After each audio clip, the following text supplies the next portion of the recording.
Hi. In this segment, I'd like to talk about scanning and faxing with the new copiers. Many of you have done this before, but scanning might be new for some of you. The copiers can create full color PDF scans, and they will be sent directly to your email address. It's a great way to move information around and keep a record of having sent it, and you can send high quality originals totally for free. Scanning is 100% free. When you walk up to the copier and want to scan or fax, hold your card or fob over the reader until it beeps, and it'll bring you to the main menu. We're going to go to the Scan Fax area. If you have scanned in the past, you might remember that there were buttons for everyone in your office or in your area. With the new systems, there's only one, and it says Me, and the Me button is tied to whoever logged in. So by touching the Me button, that is tied to your county email. So you'll notice that the light around Start is orange. When you touch a destination, it goes blue. You're ready to go. You can put your pages up on the document feeder, touch the destination, touch Start. At 80 pages per minute, that is going to create a color PDF, and it's going to be sent to your email. When you get back to your desk, you've received an email from the copier, and the only thing in there is your PDF attachment. You can then forward it to who wanted it, or you can save it on your computer or do whatever you need to. Scanning is that simple. But you do have some options, and they are right here at the bottom. Maybe your paper is already two-sided, so you can actually come in and tell it that it's two-sided so it keeps everything in order. You can change the resolution.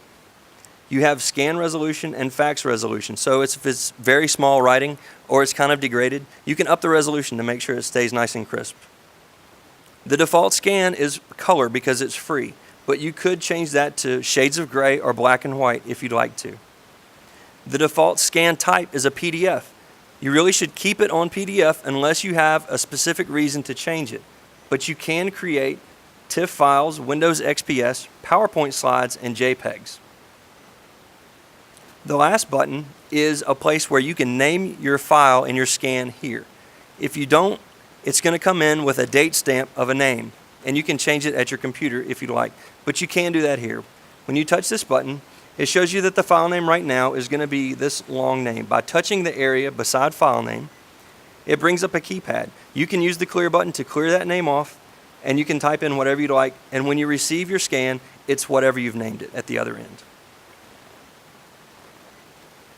When you would like to scan, you come to this same area. So again, we logged ourselves in, you go to Scan Fax, and this time, if you touch the keypad button at the bottom middle, it brings up your keypad.